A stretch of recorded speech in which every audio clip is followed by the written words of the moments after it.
जो पूरे के पूरे हरियाणा में कांग्रेस को बेच के खा गया ईडी सीबीआई के डर से। ये तो छोटे छोटे जो पिलूरे पड़े जाते हैं उन जैसी हालत है 20-25। तो बैठे बैठे ये बात कह गया, मैं तो बाबू बेटा ने जताया अपने आकाओं के हाथ चेक कराओ कि जो 33 जाट आंदोलन में 3 मई में आपकी सरकार में गोलियों से मारे गए, पास बैठे नेताओं की हस्तरेखा देख ली कि ईडी सीबीआई के डर से कितने टेक्टों का सौदा करा गया। आपके गांव में आ जाए तो इनका मास्क लगवा देना, नहीं कोरोना की तरह बीमारी फैलाई चले जाएंगे। अब इतना तो मैं तो दोस्ती पावे चढ़ा नहीं दिया किसान आंदोलन में। से बाहर गाड़ बकवा है, अंदर जाके गौतम से इनकी फ्लाइंग किस होती है। नहीं दोस्तों, पिछले दिनों या यूं कहें कि कल जो है नारनौल में कांग्रेस पार्टी ने एक रैली की है और इस रैली के जरिए कांग्रेस पार्टी ने जमकर भारतीय जनता पार्टी या फिर यूं कहें कि बीजेपी के जो कई नेता हैं उनको निशाने पर बनाया है। खास तौर पर अगर हम जस्सी पेटवाड़ की बात करते हैं तो उन्होंने तमाम उन आरोपों का जवाब दिया है जो कैप्टन अभिमन्यु की तरफ से लगाए गए थे, गुरु चेला हो या फिर बाप बेटा हो। इसके अलावा सांसद जेपी सिंह ने भी कई अहम सवाल उठाए हैं और उन्होंने भी अपनी भड़ास जमकर बीजेपी पर निकाली है। इसी विषय को लेकर हमारे साथ चर्चा करने के लिए सामाजिक कार्यकर्ता राजेश धनखड़ हमारे साथ हैं। राजेश जी, आपका स्वागत है। नमस्कार परविंदर भाई। राजेश जी, जिस तरीके से कल जस्सी पेटवाड़ ने विधायक ने साफ तौर से कहा है कि बाबू बेटा और गुरु चेला कहने वाला कहां है, वो तो बिल्कुल गायब हो चुका है। परविंदर भाई, ये लोग नेता नहीं है, ये गुर्गे हैं। ये उन लोगों के गुर्गे हैं जिन लोगों ने इस पूरी बिरादरी को, किसान समाज को बेचने का काम करा और जिनके अंदर चिप डाल के बुलवाया जाए वो लोग कभी किसी के हो नहीं सकते। उनकी बातों का जवाब देना इस बीजेपी के नेताओं के या इंडियन नेशनल लोकदल के नेताओं के लिए उचित नहीं है। जो बार बार जस्सी कह रहे हैं कि हुड्डा के खिलाफ क्यों बोल रहे हो, बाबू बेटे के खिलाफ क्यों बोल रहे हो, बीजेपी की सरकार है। मैं आपसे उनकी वीडियो काट के आप चेक कर लेना, उसने एक बार भी ये कहा हो अमित शाह, मोदी या बीजेपी का नेतृत्व किसी का नाम लेके अगर एक बार भी कोई जवाब दिया हो।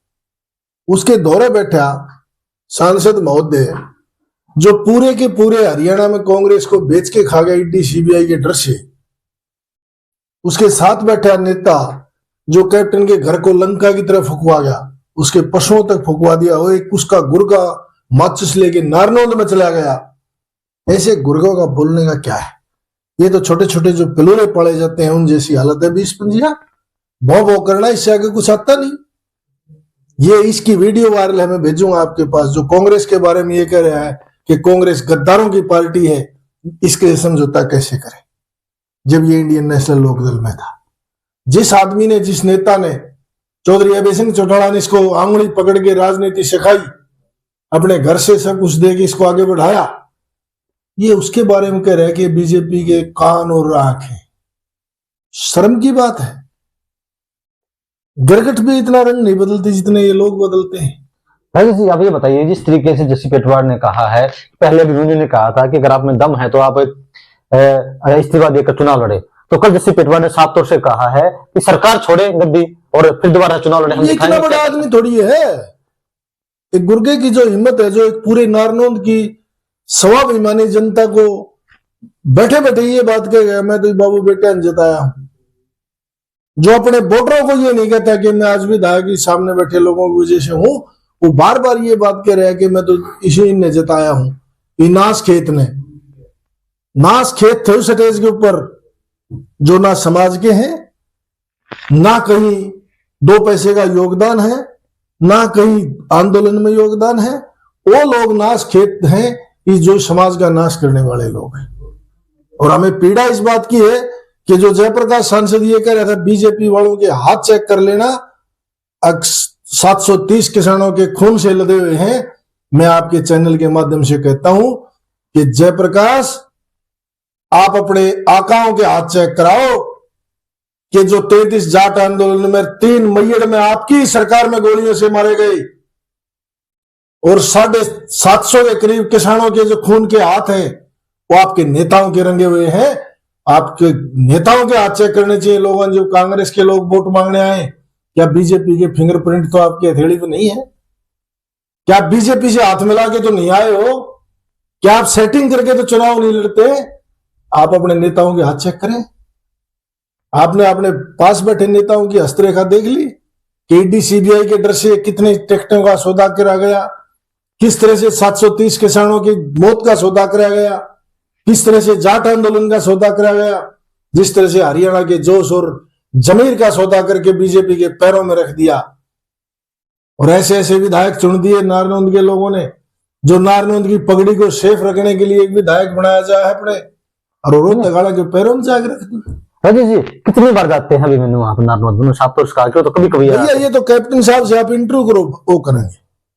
कोई जरूरी नहीं है आदमी रोज बैठा रहे। क्या इनके जो आका हैं रोहतक में रहते हैं, वो कितनी बार रोहतक आते हैं? ये अपने आकाओं की बताएं। कितनी बार आप इसी झज्जर से, और सांसद यहां से ही है, आपके झज्जर में कितने दौरे कर दिए सांसद ने? आपकी विधायक कहां रहती है झज्जर की? बताओ मुझे, इस बात का जवाब आप दे दो। कभी कभी दर्शन होते हैं उनके तो इतने इनसे ज्यादा तो कैप्टन भी जा रहे हैं अपने वहां। अब किसी के पैर में चोट लग जा, कोई मेडिकल में हो, उसका बहाना लेके एक सिर्फ कैप्टन को टारगेट करना, ये इसलिए साबित करता है कि कैप्टन को जिस तरह के उसने तो मंच से अपने मुंह से वो बात निकाल दी कि बाबू बेटा ने तेरा रोहतक से हिसाब कर दिया। वो तो ये कह रहा है कि बड़ा जब बड़े नेताओं से मिलना होता है, पब्लिक से मिलना होता है इन्फेक्शन है, बड़े नेताओं से मिलना तो इन्फेक्शन नहीं। कितनी बार गया है मिलने के लिए? कौन आदमी गया है?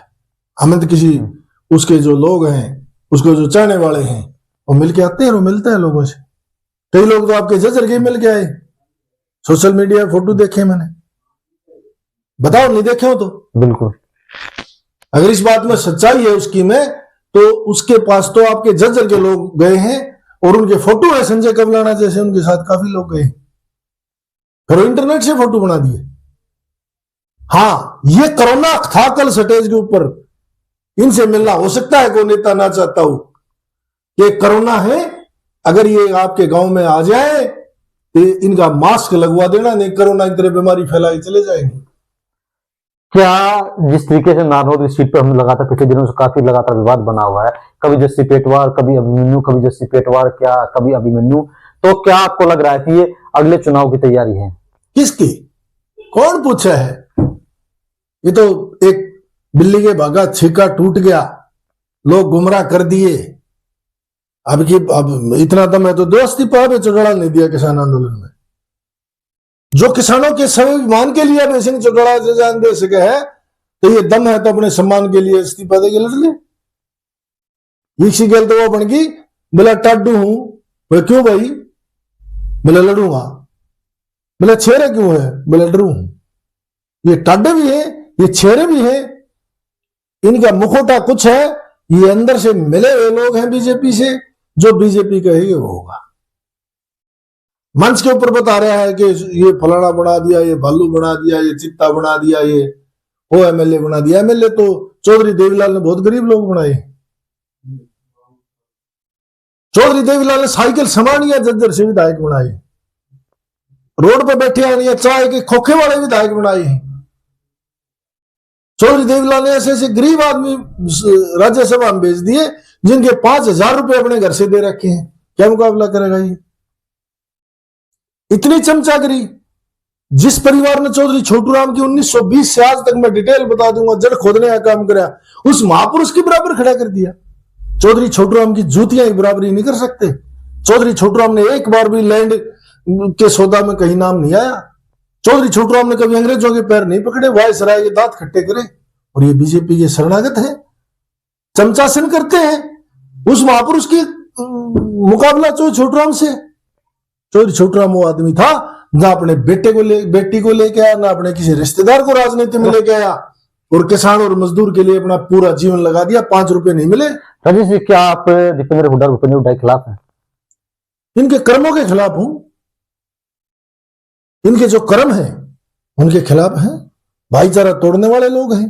कभी राजकुमार सैनी से हाथ मिला लेते हैं, कभी राजकुमार सैनी से हरियाणा फुकवा देते हैं, कभी गौतम से विधानसभा से बाहर गाड़ बकवा है, अंदर जाके गौतम से इनकी फ्लाइंग किस होती है। क्या है फिर? कभी रामचंद्र चांगड़ा लोगों के खिलाफ बोलता है, कभी इनके पक्ष में, अंदर से हाथ मिला लेते हैं। हमें समाज तोड़ने वालों से दिक्कत है। इसी पेटवार ने कल खुद कहा कि बोला दीपेंद्र हुड्डा ने बोला बहुत सारे लोगों को विधायक बनाया है। हाँ, परिवार से बहुत सारे लोगों को बर्बाद किया है। कितने विधायक बना दिए। जैसे ये भी कहा कि मैंने पैसे वाला है, बोला हम तो गरीब परिवार से हैं। ये फिर डिफेंडर जलन ये है। ऐसा गरीब तो भगवान सब ने बनाओ जो डिफेंडर बन है। गरीब आपके पास है डिफेंडर? कौन सी गाड़ी है? सेंट्रो। कितने मॉडल है? 2015। फिर आप अमीर हो और डिफेंडर हो तो आपके पास, आप गरीब हो। ऐसे गरीब तो आप भी बन जाओ। चकमा देने वाले चश्मे हैं, मंच पे राजा बाबू हैं, चमचागिरी के भी आप पे काम करते हैं। कैप्टन अभिमन्यु के जिसको चैलेंज कर रहे हैं ना, वो आदमी है जिसकी माता जी का जब उनकी देहांत हुआ तो 7 स्टेटा के मुख्यमंत्री उसके गोड्डा निवाड़ा आए थे। कैप्टन अभिमन्यु आदमी है जो प्रधानमंत्री की पहली रैली रेवाड़ी में करा के और बीजेपी को शक्कर में ले गया। उस आदमी का मुकाबला करेंगे? ठीक है, गुमराह थे वो, हम भी गुमराह थे, हमने भी इनकी मदद करी है बाबू बेटे की, ऐसी बात नहीं। पर जब इनकी असलियत से जब कोई किसी बिल्ली भी आई थी, रोब लूटने नारा लगा रहे थे, बाबू बेटा जिंदाबाद, बाबू बेटा जिंदाबाद, एक आप जैसा चला गया, दिल्ली गया बादशाह, बोला जी सांसद जी, नेताजी चालियो, बिल्ली भी आई है, वो आपकी जय बोले। वो वापिस गए लाया उनकी बिल्ली के बच्चे, बोला बाबू बेटा मुर्दाबाद, बाबू बेटा मुर्दाबाद। बोला अरे तू तो नहीं था, ये तो जय बोल रहे हैं। बोला जी आंख खुल गई, जिसकी आंख खुल जाएगी वो मुर्दाबाद करेगा, चाहे मंच पे बोलने वाले हो चाहे और हो। अभी चौटाला का जो नहीं हुआ वो किसी का नहीं हो सकता। कल देखो जिस तरीके से हमने जेपी का जो बयान सुना, उसने साफ तौर से कहा कि बीजेपी नेताओं के जो है वो हाथ रंगे हुए हैं किसानों की हत्या से। तो क्या हम ये नहीं मान सकते जिस तरीके से कांग्रेस ने इमरजेंसी लगाई, या हम ये कहेंगे हुड्डा के राज्य में किस तरीके से किसानों पर लाठीचार्ज किया गया, तो रोहतक प्रदर्शन हुआ, वहां पर गोलियां चलाई गई, तो क्या उनके हाथ नहीं रंगे? 3 लड़के जाटों के मारे गए भूपेंद्र हुड्डा की सरकार में, मैयड़ में, हजार में ही, जहां से सांसद है, उसका नाम तो नहीं लिया। उसके हाथ चेक करो ना, कि उस बीजेपी के अगर खून के हाथ संधे हुए हैं 730 किसानों से, तो उनके निशान तो इनके हाथों पर हैं, उनसे हाथ मिलाए हुए हैं ये लोग। उस खून के हाथ जो बीजेपी के संधे हुए बता रहा है, तो इसके नेताओं के इनके हाथ उस बीजेपी से मिले हुए हैं, इनके हाथ भी खून से संधे हुए हैं, इनके भी चेक कराओ। उसने ये बात कही, सूत बैठ गया, सेटिंग की राजनीति थी, हालत बदलती गई। अब कल चुनाव हो जाए पता लग जाए। क्या उस स्टेज के ऊपर कुमारी शैलजा थी? वो सांसद नहीं, उसका गांव है वहां।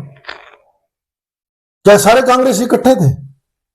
ये एक गिरोह है जिसके गुर्गे हैं इस तरह के लोग, उनके अंदर चिप डाली जाती है कि जितनी गाड़ बकोगे उतना ही रात को खाना मिलेगा। गाड़ किसको पकड़ी है? अभय चौटाला को पकड़ी है, किरण चौधरी को पकड़ी है, कैप्टन अभिमन्यु को पकड़ी है। अमित शाह को गाड़ बक के दिखाओ नहीं, बोलो 3 दिन, बोलो मोदी के खिलाफ, उसको तो दोस्त बताते हैं। और जिस नारनौंद के बेटे का घर राख कर दिया जला के, जिसके बच्चे पशु फूंक दिए गए, उसके खिलाफ ये मंच सजाते हैं। शर्म आनी चाहिए ऐसे लोगों को। कल ये नहीं पता कितनी कीमत लगेगी उनकी। तो चलिए दोस्तों, जिस तरीके से कल कांग्रेस की रैली थी और नारनौद में, और जिस तरीके से सी पेटवाड़ हो या दूसरी तरफ जेपी हो या फिर अन्य कहीं दीपेंद्र हुड्डा हो, तमाम लोगों ने एक एक करके बड़े गंभीर आरोप जो है कुछ नेताओं पर बीजेपी पर जमकर लगाए थे। और पिछले दिनों जो कुछ भी हुआ उसका जवाब देने की कोशिश की गई थी। और इसी विषय पर चर्चा करने के लिए राजेश जी आपका बहुत बहुत धन्यवाद। धन्यवाद।